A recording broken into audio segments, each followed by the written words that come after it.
ముందుగా నమస్తే తెలంగాణ. కొనుగోళ్లు కన్నీళ్లు అంటూ ప్రధానమైన వార్త మనకు కనిపిస్తోంది. కొనుగోళ్లు జరపకపోవడంతో రైతాంగం ఎక్కడికక్కడ కన్నీళ్లు పెడతా ఉన్నారు. రాష్ట్ర వ్యాప్తంగా కూడా నిరసనలతో హోరెత్తిస్తున్న పరిస్థితి. నడి రోడ్డుపై రైతు తన పంటను ప్రభుత్వం కొనడం లేదని ఏ రకంగా నిరసన వ్యక్తం చేస్తున్నాడో మనం చూస్తూ ఉన్నాం. అష్ట దిగ్బంధంలో ఇప్పటివరకు రైతులుంటే ఇప్పుడు కష్ట దిగ్బంధంలో అన్నదాత అనాథగా మారిన పరిస్థితి కనిపిస్తూ ఉంది. కనికరం లేని సర్కార్ అంటూ ఈ వార్తను మనం చూస్తూ ఉన్నాం. ఇంకా తెరుచుకొని కొనుగోలు కేంద్రాలు పల్లె పల్లెన పడిగాపులు అంటూ ఈ వార్త.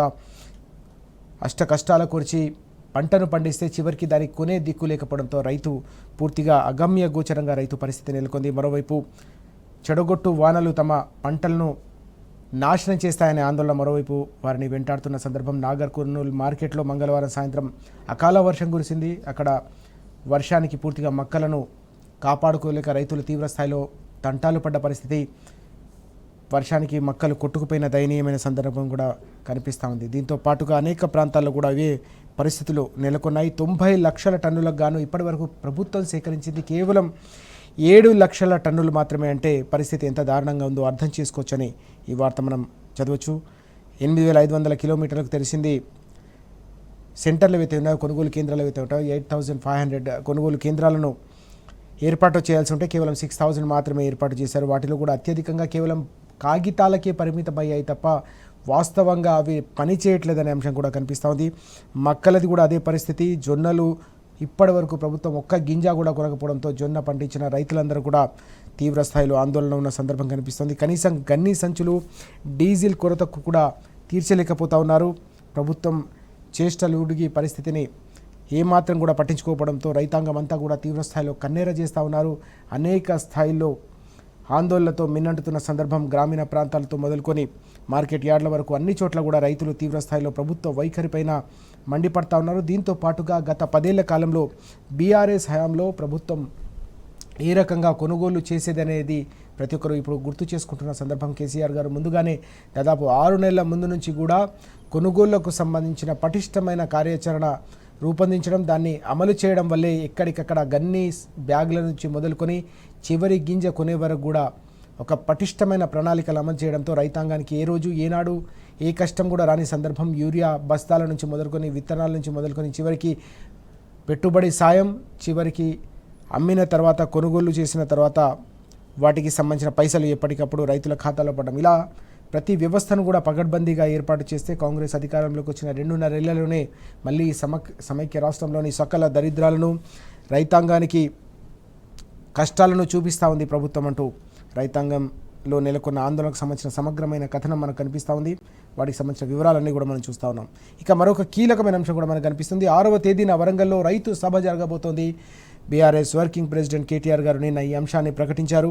ప్రభుత్వ వైఫల్యాలపై బీఆర్ఎస్ సమర శంఖం పూరించబోతోంది. ఎక్కడికక్కడ రైతాంగంలో పెద్ద ఎత్తున నిరసనలు హోరెత్తుతున్న సందర్భం. రైతుకు రక్షణగా ఉన్న సంక్షేమ పథకాలను ప్రభుత్వం ఎక్కడికక్కడ నిలిపివేయడంతో వాటన్నింటినీ కూడా అడుగడుగునా ఎత్తివేస్తున్న నేపథ్యంలోనే రైతు డిక్లరేషన్ జరిగిన వరంగల్ వేదికగానే రైతు సభను నిర్వహించాలి ఈ బీఆర్ఎస్ పార్టీ అని నిన్న నిర్ణయం తీసుకుంది. వరంగల్ జిల్లా నేతలతో నిన్న బీఆర్ఎస్ వర్కింగ్ ప్రెసిడెంట్ కేటీఆర్ గారు ప్రత్యేకంగా సమావేశమయ్యారు.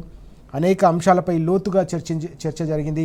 కేసీఆర్ గారి రాష్ట్ర స్థాయి సమావేశం జరిగిన తర్వాత రైతు సభకు సంబంధించిన తొలి నిర్ణయం జరగడం అనేది అత్యంత కీలకంగా మనం భావిస్తూ ఉన్నాం. ప్రజాక్షేత్రంలో రైతుల పక్షాన పోరాడతామని రాష్ట్ర కార్యవర్గ సమావేశంలోనే కేసీఆర్ గారు దిశానిర్దేశం చేసిన నేపథ్యంలోనే మరుసటి రోజే ఏకంగా కేటీఆర్ గారు ఈ సమావేశాన్ని నిర్వహించడం, వరంగల్ రైతు సభను ప్రకటించిన నేపథ్యంలో ఇక రాష్ట్ర సర్కార్పై పూర్తి స్థాయిలో సమర శంఖం పూరించి ప్రజాక్షేత్రంలో ఎండగట్టేందుకు బీఆర్ఎస్ పార్టీ సిద్ధమైన కార్యాచరణ మనకు కనిపిస్తూ ఉంది.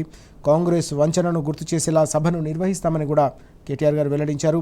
రైతు డిక్లరేషన్ పేరుతో అన్నదాతలకు రాహుల్ చేసిన మోసాన్ని, అలాగే కాంగ్రెస్ సర్కారు చేసిన అన్యాయాన్ని అడుగడుగునా కూడా ఎండగడతామని వెల్లడించారు. 2.5 ఏళ్లుగా ఒక్క హామీని కూడా నెరవేర్చలేదు.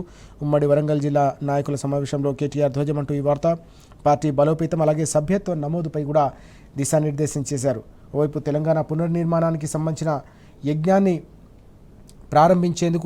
చేపట్టేందుకు అవసరమైన ప్రణాళికల రూపకల్పన బీఆర్ఎస్ పార్టీ చేస్తూ ఉంటే, మరోవైపు పార్టీకి సంబంధించిన నిర్మాణ ప్రక్రియపై కూడా దృష్టి సారించింది. ఈ క్రమంలోనే ఏ రకంగా సభ్యత్వం నమోదు చేయాలి, ఏ రకంగా సుశిక్షితులైన సైనికులను, బీఆర్ఎస్ సైనికులను, గులాబీ జెండాను మోసే నిజమైన నాయకులు, కార్యకర్తలను తయారు చేసుకొని రానున్న రోజుల్లో ఢిల్లీ పార్టీలపై పూర్తి స్థాయిలో యుద్ధం ప్రకటించి కొట్లాడి తెచ్చుకున్న తెలంగాణను ఏ రకంగా కాపాడుకునేదనే అంశంపై లోతైన చర్చ జరిగింది. ఆ అంశానికి సంబంధించిన వివరాలు కూడా మనకి ఇక్కడ కనిపిస్తూ ఉన్నాయి. దీంతోపాటు నిరుద్యోగ తెలంగాణ అంటూ వార్త, కాంగ్రెస్ పాలనలో కొలువులు లేక ఎక్కడికక్కడ కకావికలమవుతుంది యువతరం అంతా కూడా. ఇప్పటికే దేశ స్థాయిలో ఇటు రాష్ట్ర స్థాయిలో కూడా తెలంగాణలో నిరుద్యోగిత పెరిగిపోతున్న సందర్భం కనిపిస్తోంది. ఒకప్పుడు బీఆర్ఎస్ హయాంలో 10 ఏళ్ల పాటు మనం చూసాం అవకాశాల అక్షయ పాత్రగా తెలంగాణ రూపుదిద్దుకున్న సందర్భం. అప్పుడు పరిశ్రమల శాఖ, ఐటీ శాఖ మంత్రిగా పనిచేసిన కేటీఆర్ గారు తెలంగాణలో, మరి ముఖ్యంగా హైదరాబాద్ చుట్టుపక్కల ప్రాంతాల్లో పెద్ద ఎత్తున 25 లక్షలకు పైగా ప్రైవేటు రంగంలో ఉపాధి కల్పన అవకాశాలను సృష్టించారు. పెట్టుబడుల ప్రవాహాన్ని సాధించారు. ప్రపంచ దిగ్గజ కంపెనీలన్నింటినీ కూడా హైదరాబాద్కు కేర్ ఆఫ్ అడ్రస్గా మార్చిన సందర్భాన్ని మనం చూసాం. అయితే ఈ కాంగ్రెస్ వచ్చిన తర్వాత కొత్త ఉద్యోగాలు, కొత్త పరిశ్రమల మాట దేవుడెరుగు, ఉన్న ఉద్యోగాలు కూడా ఊడిపోతూ ఉన్నాయి. దీనికి తోడుగా పరిశ్రమలు, పెట్టుబడులు తరిగిపోతూ ఉన్నాయి. మరోవైపు 2 లక్షల ఉద్యోగాల ప్రభుత్వ హామీ అనేది గాలిలో కలిసిపోయింది. గాలిలో దీపంలో మారిన నేపథ్యంలోనే ఎక్కడికక్కడ నిరుద్యోగుల్లో నైరాశ్యం పెరిగిపోతుందనే అంశం ప్రధానంగా కనిపిస్తోంది. తెలంగాణలో బుసలు కొడుతున్న నిరుద్యోగం అంటూ ఈ వార్తను కూడా మనం చూస్తూ ఉన్నాం. ఇక సర్పై ప్రత్యేక దృష్టి సారించాలి అంటూ ఎస్ఐఆర్పై నిన్న బీఆర్ఎస్ పార్టీ రాష్ట్ర ఎన్నికల ప్రధాన అధికారిని కలిసి వినతి పత్రం సమర్పించారు. బీఆర్ఎస్ నేతలు బోయినపల్లి వీరరావు గారు, అలాగే రావుల చంద్రశేఖర్ రెడ్డి గారు ఇద్దరు కూడా కలిసి నిన్న వినతి పత్రం సమర్పించారు. పగడ్బందీ కార్యాచరణతో ముందుకెళ్లాలని చెప్పేసి వినోద్ గారు ఎన్నికల అధికారులకు విజ్ఞప్తి చేశారు. నగరంలో ఏ ఒక్కరు కూడా ఓటు హక్కును కోల్పోకుండా కార్యకర్తలు అండగా ఉండాలని కూడా పార్టీ పిలుపునిచ్చిన సందర్భం మనకు కనిపిస్తోంది. కాంగ్రెస్, బీజేపీ దొంగ ఓట్లను గుర్తించాలంటూ కూడా నిన్న ఈ సందర్భంగా ఎన్నికల అధికారులకు విజ్ఞప్తి చేసిన అంశం కూడా మనం ప్రధానంగా చూస్తాం. ఇవి ఈరోజు మనకు పత్రికల్లో ప్రధానంగా కనిపిస్తున్న వార్తలు.